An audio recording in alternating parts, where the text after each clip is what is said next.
So today I am about to do something absolutely scary. So scary, in fact, that I have put this off for a very long time. And that is some serious maintenance on my Rhaphidophora tetrasperma, also known as the mini monstera. Now, this is a tropical climbing vine native to Southeast Asia, and it's known for its split leaves and resemblance to the monstera. So it's not, however, and even though it is something that does grow similar and quickly, like the monstera, it grows differently, but not too much differently in that if you are craving a monstera but don't have the space to commit to it because they can get absolutely astronomically huge, this would be a good option for you as well. That also gives you the same beautiful leaves. For me, however, this has become kind of sort of a nightmare over the past few months because I have not been able to get it to do what I want it to do.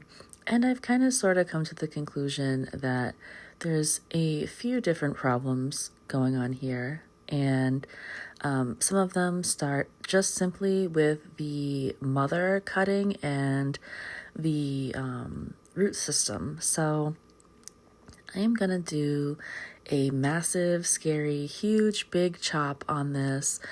And we are going to hope that everybody comes back to life perfectly fine.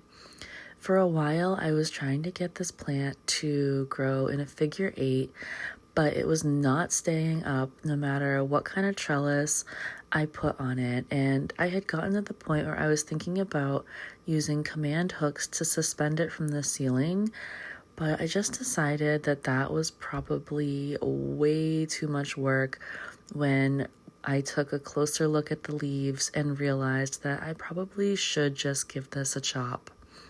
It had 6 total offshoots on it when I first got it, and I took 3 of them off and tried to propagate them, but the thing that happened was I ran out of free time. So instead of successfully circling back to my propagations, they just kind of dried up and became the nothingness that they are today. But I was still left with these 2 pieces that grew like crazy, and then the mother node, which also had one final little piece on it. So I cut all 3 of those off this time, and I'm putting the mother in its separate jar, and I'm planning on just soaking her with as much water as I can to hopefully boost some of her root development in the meantime while we wait for some of these cuttings to now grow root systems of their own. Now, these little plant hooks that I'm taking off here, I got on the TikTok shop, and they worked really well for other plants, but not so much for this one. And I'm not really sure why that was, but this plant just continues to want to fall to the ground for a vining plant, which is ultimately just really confusing for me. But either way, we are just going to go ahead and stick these in water and hope for the best. This super long, wavy one, I'm not going to do much cutting on, but this one right here, I am going to chop a lot of this area that doesn't have leaves and turn them into even more propagations, because that's what we do. We cut our plants to make more plants, and then we have even more plants. But I think that this was a good size cutting that's still even interesting to look at with its little warble in between.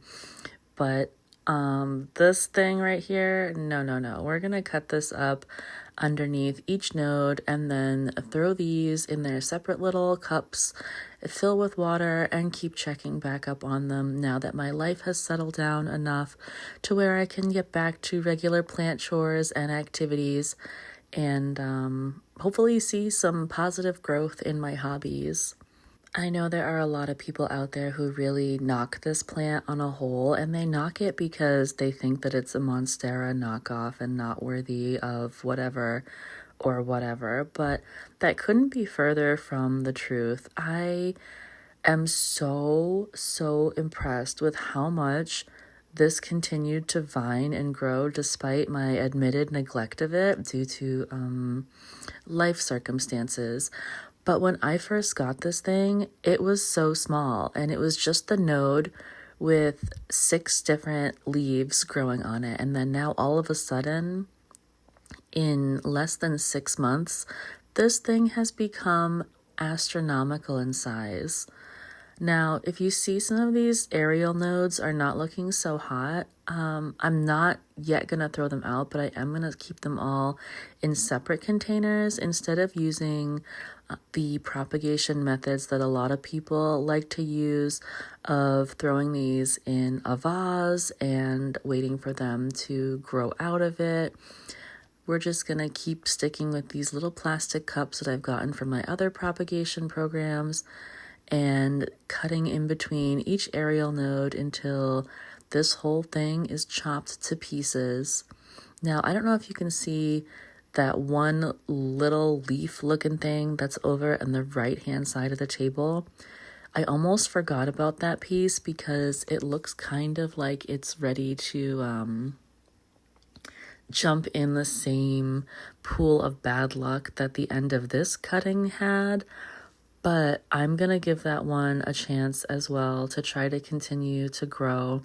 And maybe the bad parts of it will work their way off and the good will continue to stay.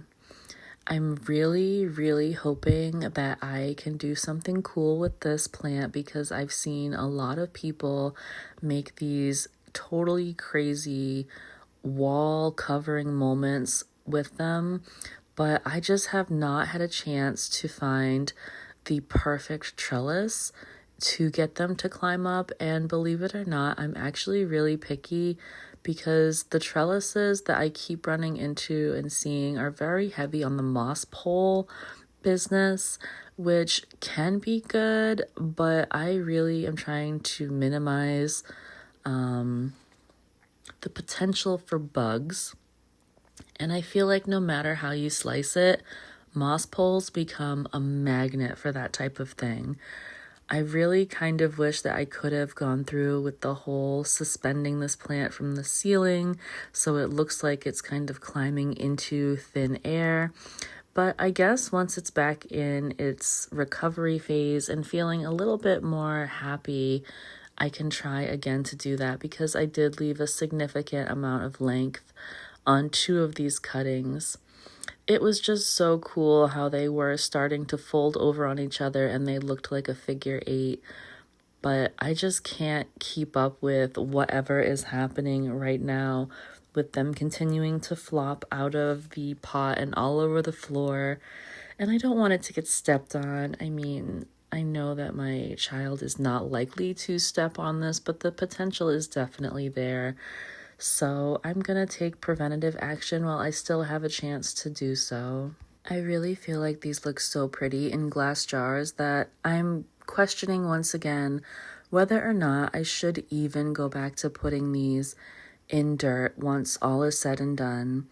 For the longest time, I was strictly just doing plants in water because I wasn't able to have dirt in the places where I was living.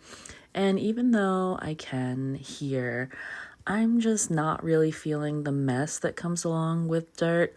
I would rather clean up spilled water and the potential of broken glass than have to deal with dirt that never seems to be able to be completely cleaned and vacuumed up and out of whatever mess it has gotten itself into. That, and I think I am still having some kind of nightmare from I think we refer to it as the spiral staircase house that had this massive ant problem, and the ants ended up building a colony in the dirt of my monstera plant, and it just ended up destroying it in the end. So I think that I'm probably going to end up pushing myself to continue to try to go back towards keeping plants strictly in water if they're going to be inside the house, and if they're going to be outside plants, well, then they can have all the other good things that go outside. But if you've run into similar problems, I'm sure you can relate to what I'm trying to get at in this whole anti-dirt sentiment. So let's finish this up by giving everybody a good drink of water and then putting them in some bright and indirect light so they can feel like their happiest little plant selves. I'm not really sure what I'm going to do with all of these cuttings if they all end up becoming successful plants, but I suppose we can cross that bridge when we get there. I do have a pretty high success rate with monstera propagations, so I'm not really expecting much difference as far as success rates when it comes to the Rhaphidophora tetrasperma. Because, well, it propagates pretty similarly. I am going to leave this node kind of on the outside of the jar so that way that doesn't get waterlogged and root rot, because even though these plants sometimes do enjoy being in water, it doesn't mean that they're ever immune to such tragedies as root rot. So this one right here, like I was trying to tell you before, has some weird stuff going on, but we're not going to give up on that one entirely. And the weird little somethings that are going on almost look kind of root rottish in some areas, which is weird because the soil in that pot was so dry from me just like absent-mindedly neglecting it for so long that I would be surprised if that's what that was. But it's definitely experiencing some nutrient deficiencies from being literally hidden from any type of sunshine underneath the leaves of the other two large cuttings that I took. So all of these are going to go on their own little Rhaphidophora tetrasperma shelf so I can keep up with them as they continue to grow and keep them in my plant chores rotation because they aren't hidden away somewhere in a different room. And I know that probably sounds so wild to some people, but I can't spread my plants out across my house. I just can't do it because somebody is going to end up being forgotten if they've left the plant room. I really did debate letting these cuttings kind of scab over before adding the water, but I also know myself well enough to know that realistically, this plant is either going to thrive or it's going to do me a slight favor and die out of my collection. I'm positive that it is going to thrive whether or not I allow it to scab over. So I'm just going to go ahead and add the water before I walk away from this for about a week and totally forget. And all this potential progress that I could have had is lost. So I guess I'll keep you updated on how these things tend to grow as they do grow, and we'll just take it from there.